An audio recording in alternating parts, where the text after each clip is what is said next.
Hello everyone, my name is विभोर राजौरिया। तो स्वागत है आपका मेरे यूट्यूब चैनल पर विभोर ज्ञान की ओर। तो आइए आप भी चलिए मेरे साथ एक कदम ज्ञान की ओर।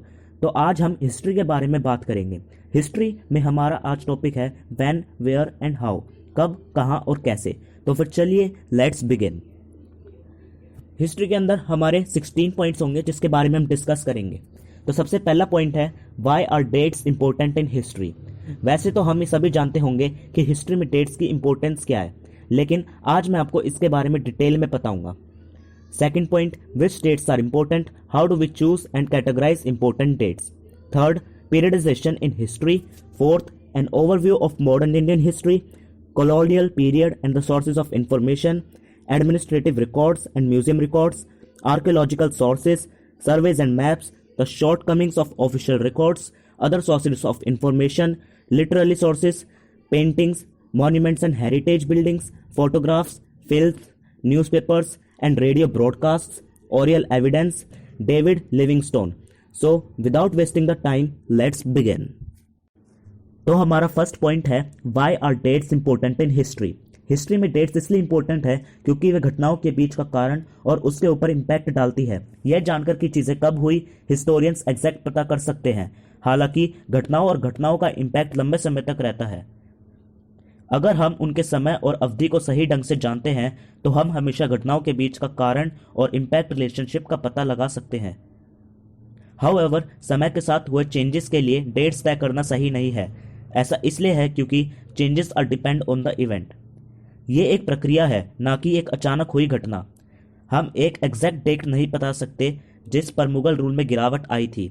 ऐसा इसलिए है क्योंकि इसमें एक दिन में डाउनफॉल नहीं आया था। यह एक सीरियल प्रोसेस था जो समय के साथ घटित हुआ था।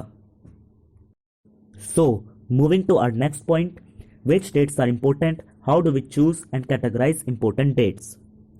The measures for choosing a particular set of dates काफी हद तक फोकस के विषय पर निर्भर करता है। अगर फोकस में सब्जेक्ट चेंज होता है then another set of dates become important. For example, in the medieval period जो हिस्टोरियंस के द्वारा राइटिंग्स लिखी गई थी वो खुद रूलर्स के द्वारा सपोर्टेड थी, but during the British period her governor general का रूल इंपॉर्टेंट था। इसलिए डेट्स को इस तरह अरेंज किया जाता है जहां पर हर गवर्नर जनरल के टाइम को उनकी राजनीति के द्वारा दर्शाया गया है। ब्रिटिश हिस्टोरियंस ने ईस्ट इंडिया कंपनी के रूल को एलिवेट किया है। इस प्रकार से इस पीरियड की हिस्ट्री को लिखने के लिए एक नए फॉर्मेट की जरूरत है। इस तरह से history is divided into chapters. The focus of each chapter is different, इसलिए हर चैप्टर में डिफरेंट डेट्स इंपॉर्टेंट है। एग्जाम्पल के लिए, ब्रिटिश रूल के समय पर if the focus of chapter is on political changes then जो वॉर्स ब्रिटिशर्स ने इंडियंस से जीती उनकी डेट्स इंपॉर्टेंट होंगी। In the other chapter during the British rule culture, technology और आर्ट्स के ऊपर फोकस किया गया है तो इंडियन सोसाइटी को अफेक्ट करने वाली पॉलिसीज की डेट्स इंपॉर्टेंट होंगी। तो अब अगले पॉइंट की तरफ चलते हैं, periodization in history. The process of time to divide into different periods of past is known as periodization. This is very useful in history क्योंकि ये एक पीरियड से दूसरे पीरियड्स में होने वाली घटनाओं और परिवर्तनों को अलग करने में मदद करता है। स्टार्टिंग में द ब्रिटिश हिस्टोरियन जेम्स मिल ने इंडियन हिस्ट्री को हिंदू, मुस्लिम और ब्रिटिश पीरियड में डिवाइड किया था। According to him, Hindu Muslim राजाओं ने इंडिया को रूल किया और उन्होंने ही caste system, poverty, gender inequality जैसे सोशल लेवल्स किए। अकॉर्डिंग टू हिम, इन्हीं सब चीज़ों की वजह से इंडियन सोसाइटी में चेंजेस नहीं होते थे। ब्रिटिश रूल ने इंडिया को हेल्प किया मोर प्रोग्रेसिव, इनोवेटिव और चेंजेस लाने में। और मिल्स ने जो ये पीरियडाइजेशन करी उसमें कमियां थी। Also all the rulers in the Hindu period were not Hindus. Many Hindu rulers ने अलग रिलीजियंस अपनाए और मुस्लिम पीरियड एकदम से शुरू नहीं हुआ था। मुस्लिम्स इंडिया में पहले से ही रह रहे थे। उनके पास एंशियंट और मेडिवल पीरियड में इंडियंस की अचीवमेंट्स के इनकरेक्ट आइडियाज थे। According to him, the British rule was the birth of new India. और भी हिस्टोरियंस ने इंडियन हिस्ट्री को 3 पीरियड्स में डिवाइड किया, एंशियंट, मेडिवल एंड मॉडर्न। लेकिन इनकी भी पीरियडाइजेशन में कमियां थी। Compare to the modern period, the medieval and ancient periods dark ages की तरह थे जब उस समय कोई साइंटिफिक एंड टेक्नोलॉजी डेवलपमेंट नहीं थी, बट उस समय सोचने के लिए आइडियाज एंड फीचर्स थे। Moving to our next point, an overview of modern Indian history. The control taken of one country by another leading to political, economic, social and cultural changes is called colonization. कोई एक country किसी दूसरी country के area पे control ले ले, जैसे कि उस एरिया के persons, animals, plants, regions control में करना या फिर उस एरिया को अपने एरिया में कोलाइड करना, इसे कोलोनाइजेशन कहते हैं. The more powerful country takes actions against the weaker country by using its resources and become more richer. The British originally came to India as traders. Slowly from traders, they become politically very powerful. Gradually, they took control of the government and administration of the country. उन्होंने decisions और policies बनाए ताकि वो अपने economic and political interest को चला सके.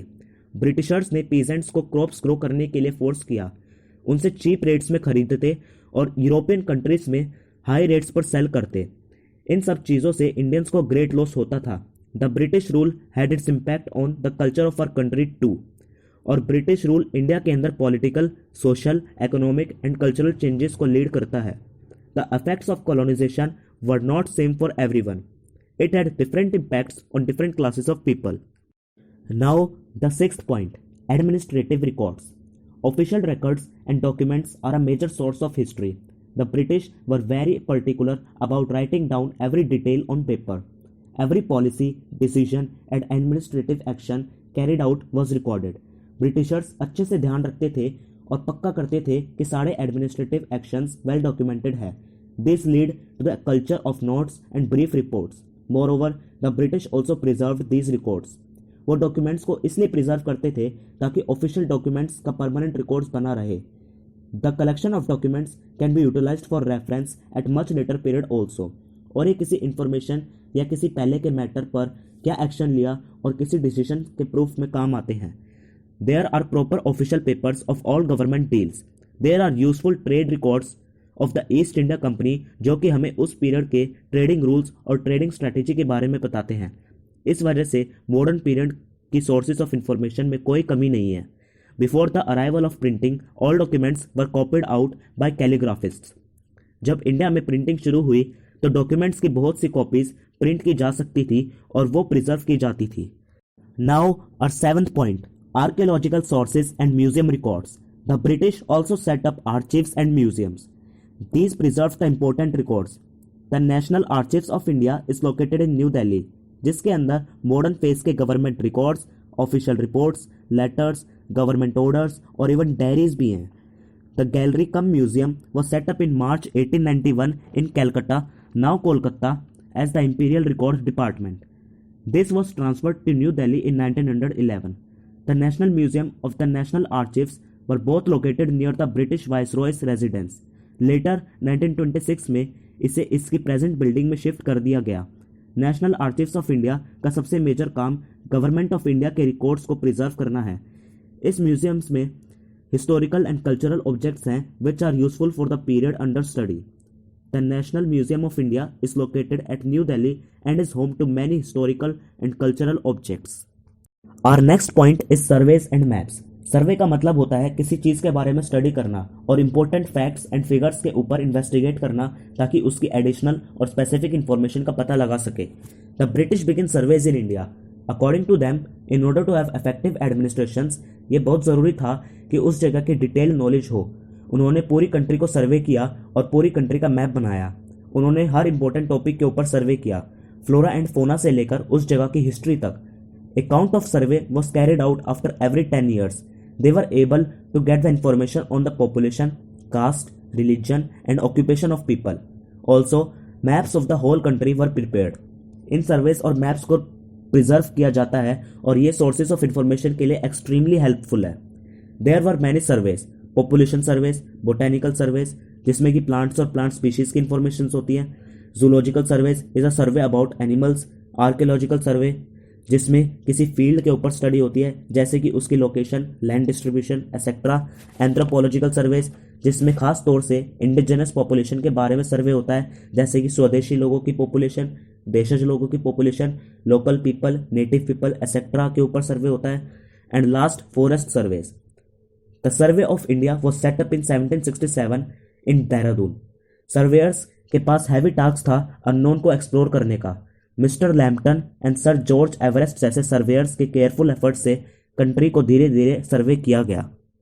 The next point is the shortcomings of official records. As we have already discussed, official records are very important sources of information.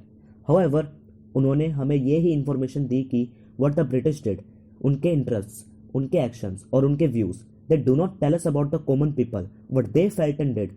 उनकी क्या कंडीशन थी, उनके क्या व्यूज थे। ऑफिशियल रिकॉर्ड्स के साथ साथ अदर सोर्सेज ऑफ इंफॉर्मेशन की जरूरत है। Our next point is other sources of information. There are other sources of information like literature, biographies, autobiographies, newspapers, account of travelers, etc. बहुत सी प्लेस, स्टोरीज और books लिखी गई, जबकि ये एक्सीलेंट सोर्सेज ऑफ इंफॉर्मेशन है, लेकिन इनकी लिमिटेशंस है। ये सोर्सेज हमें बहुत कम इंफॉर्मेशन देती हैं ट्राइबल्स और पीजेंट्स की लाइफ्स, एक्शंस और व्यूज जैसी चीज़ों के बारे में। Our next point is literary sources. Many biographies of great people were written during the modern period. और ये हमें लोगों के टाइम के बारे में रियल इन्फॉर्मेशन देती हैं जब वो रहे थे। फॉर एग्जाम्पल, महात्मा गांधी की बायोग्राफी विलियम शायरर ने लिखी। प्रिंटिंग प्रेस जो कि 15th सेंचुरी में इन्वेंट की गई थी, वो न्यूज़पेपर्स और मैगजीन्स को भारी मात्रा में प्रिंट करती थी। उनको हिंदी और वेरियस लैंग्वेजेस में छापा जाता था। महारत्ता इंग्लिश में, केसरी मराठी में, वंदे मातरम इंग्लिश में और युगांतर बंगाली में कुछ न्यूज़पेपर्स के नाम हैं। इन चीज़ों से इंडियंस में नेशनल स्पिरिट की जागरूकता आई। इन चीज़ों ने हमें 18th और 19th सेंचुरी की हिस्ट्री की क्विक लुक दी। ये चीज़ें इंडियंस के विचारों पर रोशनी डालते हैं। न्यूज़पेपर्स में पिक्चर्स, एडवर्टाइजमेंट्स और कार्टून्स की मदद से हमें उस पीरियड की सोसाइटी को समझने में आसानी हुई। साथ ही साथ बहुत सी प्लेस और नॉवेल्स हमें कॉलोनियल रूल की बहुत क्लियर पिक्चर्स देती हैं। बंकिम चंद्र ने आनंदमठ, दिनबंधु मित्रा ने नील तुर्पम लिखी, भरतेंदु हरिश्चंद्र ने भरत दुर्दशा लिखी। और भी इम्पोर्टेंट वर्क है जैसे सुरेंद्रनाथ बनर्जी और दादाभाई नाओरोजी की गरीबी और इंडिया में गैर ब्रिटिश रूल द्वारा किए जा रहे नेशन इन द मेकिंग है। और ये लास्ट बुक हमें डिटेल्ड अकाउंट देती है कि कैसे इंडिया से वेल्थ क्लियर आउट होकर ब्रिटेन में गई। बहुत सी पहले के लिटरेरी वर्क्स इंपॉर्टेंट इन्फॉर्मेशन है इस पीरियड के लिए। गुलाम हुसैन तबत्ताबाई ने पर्शियन क्रॉनिकल लिखी, सियार उल मुताखिरीन। आनंद रंगा पिलाई तमिल लैंग्वेज में डुप्लिक्स फ्रेंच गवर्नर के टाइम से लिखी गई है और हमें इंडियन पॉलिटिक्स के बारे में बताती है। Our next topic is paintings. जब पीरियड की स्टडी चल रही थी तो लोगों और उनकी कंडीशन दर्शाने वाली कई पेंटिंग्स बनाई गई थी। टिली कैटल एक ब्रिटिश आर्टिस्ट हैं जो इंडिया में 18th सेंचुरी में विजिट करे थे और बहुत सी पेंटिंग्स बनाई थी, जैसे कि सती के थीम के ऊपर। सती एक प्रैक्टिस है जिसमें कि एक विडो अपने हस्बैंड की डेथ पर उसकी फुनरल पायर पर बैठकर खुद को सेक्रीफाइस करती है। तो उन्होंने थीम्स ऑफ सती और अदर सेरेमनीज के ऊपर पेंटिंग्स बनाई। He also made portraits of Mohammad Ali Khan the Nawab of Arcot and Shuja Uddaula the Nawab of Awadh. Arthur William Devis ने अपनी आर्ट एंड क्राफ्ट से एंगेज्ड इंडियंस की पेंटिंग्स बनाई। His most successful painting was Lord Cornwallis जब टीपू सुल्तान के सन्स को बंदी बनाकर ले रहे हैं। जॉन जोफनी लखनऊ में जीवन पर कब्जा करते हुए 2 फेमस पेंटिंग्स कंप्लीट की। Some of his other famous paintings are Tiger Hunting in the East Indies, A Battle Piece Against Hyder Ali, The Death of the Royal Tiger and the Embassy of Hyderabad to Calcutta. All these and many more are informative about the modern period in India. Our 30th point is monuments and heritage buildings. Many monuments were built during the British rule. These form the archaeological evidence. The important buildings in New Delhi are the Parliament House and the Rashtrapati Bhavan. और पहले एक grand building थी जो कि British viceroy of India की residence थी, but it is now the residence of the president of India. Another important monument in Delhi is India gate. Madras now Chennai में कुछ इंपॉर्टेंट मोन्यूमेंट्स हैं जो कि ब्रिटिश टाइम में बनाई गई। फोर्ट सेंट जॉर्ज जो कि ईस्ट इंडिया कंपनी द्वारा बनाई गई और वॉर मेमोरियल हॉल उनमें से है। Bombay now Mumbai also has several buildings constructed during the British rule. The Bombay railway station जो कि विक्टोरिया टर्मिनस के नाम से जाना जाता था, वो अब छत्रपति शिवाजी टर्मिनस के नाम से जाना जाता है। The Bombay High Court, the Prince of Wales museums, the General Post Office of Bombay and the Gateway of India may be mentioned. In Calcutta now Kolkata the Victoria Memorial is an important monument. Some other buildings are Fort William, General Post Office, National Library and so on. We will study this in length in our 10th history video. Our 40th point is photographs, films, newspapers and radio broadcasts. Some historic photographs are available which are useful in reconstructing history. Many films like Gandhi by Richard Attenborough have been made. Many documentaries are also available. Lagaan जैसी films हमें India की economic utilisation के बारे में information देती हैं। शतरंज के खिलाड़ी, शहीद भगत सिंह और मंगल पांडे कुछ ऐसी फिल्म्स हैं जो हमें फ्रीडम स्ट्रगल के बारे में बताती हैं। गदर मूवी हमें दो कंट्रीज के बीच हुए क्लैशेस के बारे में बताती हैं during the time of partition. Radio broadcast tapes of songs like मेरा रंग दे बसंती चोला फ्रीडम स्ट्रगल के दौरान नेशनलिज्म के स्पिरिट को दर्शाती हैं। Our next and very small point is oral evidence. लोग जो कि फ्रीडम स्ट्रगल से जिंदा है उनकी इंफॉर्मेशन बहुत इंपॉर्टेंट सोर्सेज है। आवर 60th एंड आखिरी पॉइंट जिसमें हम डॉक्टर डेविड लिविंगस्टोन के बारे में बात करेंगे। Doctor David Livingstone who explored the interiors of Africa. कई 100 सालों पहले अफ्रीका का वास्ट कॉन्टिनेंट किंगडम्स में डिवाइडेड था जो कि पावरफुल अफ्रीकन रूलर्स द्वारा लीड किया गया था। 1652 में डच ने केप कॉलोनी नाम के एरिया पर विजय प्राप्त की और 1800 सेंचुरी के आने तक फ्रेंच, ब्रिटिश और पोर्टुगीज व्यापारी तट के किनारे बस गए थे। However most of the Africa was still unknown to Europeans. 19th century में चीज़ें बदलने लगी जब यूरोपियन कंट्रीज ने अपने एम्पायर के लिए लैंड को प्राप्त करने की कोशिश की। यूरोपियंस ने आशा की कि अफ्रीका में गोल्ड और प्रीशियस स्टोन्स पाएं और एक दूसरे के खिलाफ जमकर मुकाबला किया। इस स्ट्रगल को अफ्रीका के लिए हाथापाई के रूप में जाना जाने लगा। तो आज का टॉपिक तो हमारा खत्म हो गया है, लेकिन हमारी नेक्स्ट हिस्ट्री टॉपिक के ऊपर वीडियो जल्दी आएगी जो कि है expansion of British power in India. तो अगर आपको ये वीडियो अच्छी लगी then please subscribe to my channel. तो फिर जब तक के लिए stay tuned. Thank you so much for watching.